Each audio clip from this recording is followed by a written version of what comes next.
Apakah si narsistik hanya seseorang dengan kepribadian yang kacau? Atau mereka kerasukan setan yang sama? Mereka seperti mempunyai pola tertentu yang sama. Beberapa di antaranya adalah: 1.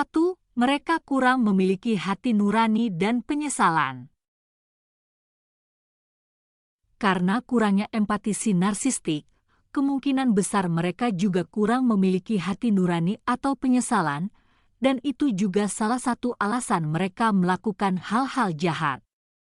Mereka tidak menyadari rasa sakit yang mereka sebabkan pada Anda dan orang lain.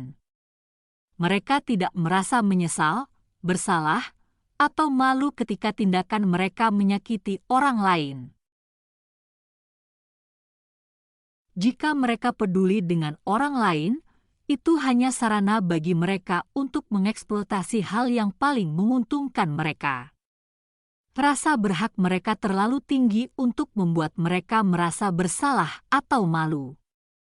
Itu sebabnya jika Anda mengenal seseorang yang mencerminkan perilaku ini, Anda tahu apa yang dapat mereka lakukan dan apa yang bersedia mereka lakukan hanya untuk menyelamatkan muka mereka, maka Anda harus segera meninggalkannya. 2. Mereka tidak mampu berempati.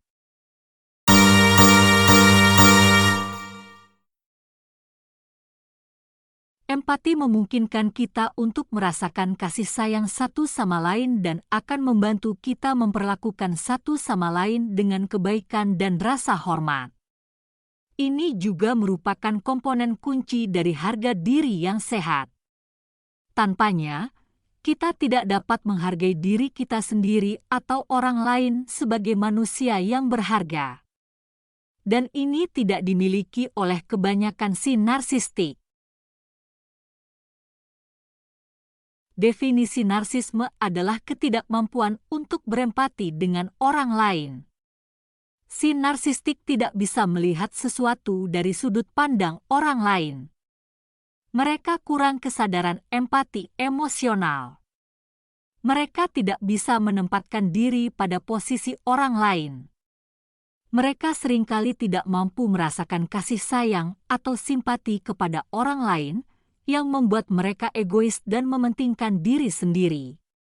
Dan karena mereka cenderung berlaku impulsif, tidak berpikir sebelum bertindak, si narsistik cenderung melakukan hal-hal bodoh yang menyakiti orang lain dan kemudian menyalahkan orang-orang itu atas perilaku mereka. 3. Mereka memiliki rasa berhak yang berlebihan.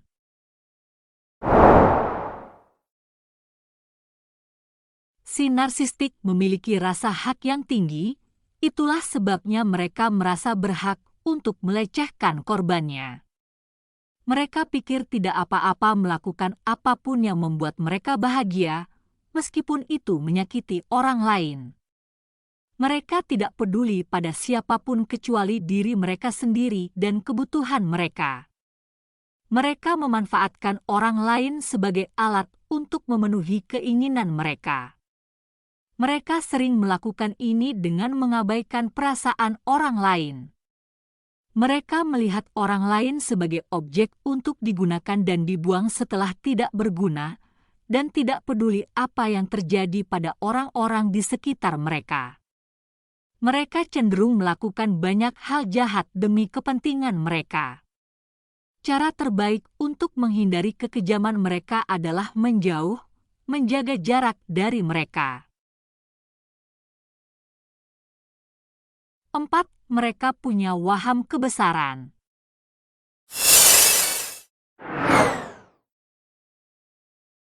Si narsistik berpikir mereka berada di atas aturan, jadi mereka melanggar hukum dan peraturan hanya karena mereka bisa. Pikiran mereka bekerja secara berbeda dari kita, dan mereka dapat dibedakan sebagai orang yang sombong, tetapi itu adalah kata yang kurang tepat untuk menggambarkan mereka. Kepercayaan diri terlalu besar, rasa keagungan, adalah yang paling cocok untuk mereka. Artinya si narsistik menganggap dirinya bangsawan atau raja yang bisa melakukan apapun yang diinginkannya. Oleh karena itu, mereka melakukan hal-hal jahat yang melanggar hukum karena mereka berpikir peraturan dan hukum tidak mengikat mereka. Terkadang tidak ada alasan lain untuk menjelaskan perilaku seorang si narsistik. Anda hanya harus menerima bahwa mereka memang begitu. Dan Anda hanya harus memastikan mereka tidak akan mempengaruhi Anda dalam skema apapun. 5. Mereka sangat manipulatif. Anda harus tahu mereka pintar dan memiliki banyak cara untuk mendapatkan apa yang mereka inginkan. Mereka akan menggunakan segala cara yang diperlukan, termasuk berbohong, menipu, dan mencuri untuk mencapai tujuan mereka. Masalahnya adalah si narsistik tidak memikirkan konsekuensi dari tindakan mereka, bahkan jika itu berarti merugikan dan menyakiti Anda. Mereka hanya peduli pada diri mereka sendiri. Itulah mengapa mereka akan membodohi Anda dan menipu Anda untuk mempercayai kebohongan mereka. Sifat ini telah menjadi karakteristik yang signifikan dari si narsistik.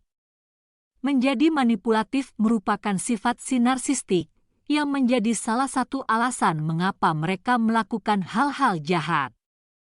Mereka tidak tahu kapan harus berhenti dalam hidup mereka, dan mereka tidak akan pernah memikirkan hal itu karena itu hanya berarti mereka akan kehilangan muka. 6. Mereka kurang bertanggung jawab.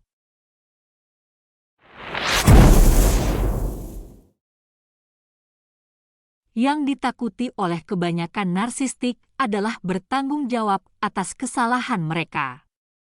Mereka menginginkan semua kesenangan tetapi akan segera lari ketika menghadapi konsekuensinya. Dan ketika mereka putus asa untuk melarikan diri dari kesalahan mereka, mereka selalu siap untuk melakukan hal-hal yang jahat. Keputusasaan mereka untuk tidak bertanggung jawab atas tindakan mereka terlalu kuat sehingga mereka kehilangan nilai moralnya. Ini seperti melarikan diri dari kematian bagi mereka karena begitu mereka tertangkap, dunia narsistik mereka akan runtuh. 7. Mereka sadis dan senang menyakiti orang lain.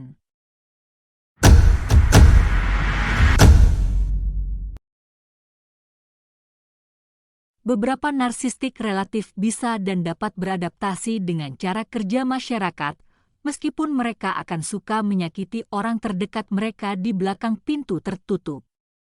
Beberapa dari mereka, tergantung pada spektrumnya, adalah narsistik yang senang menyakiti orang lain secara terbuka. Ditakuti oleh banyak orang membuat mereka merasa hidup. Jadi, jika Anda bertanya, mengapa mereka melakukan hal-hal jahat, kecenderungan sadis dan suka menyakiti orang lain hanyalah salah satu dari banyak alasan mereka melakukannya. Apakah Anda memiliki rencana untuk menjalin hubungan dengan si narsistik? Jika demikian, sebaiknya Anda berpikir ulang dan segera menyelamatkan diri dari rasa sakit yang tidak perlu Anda derita.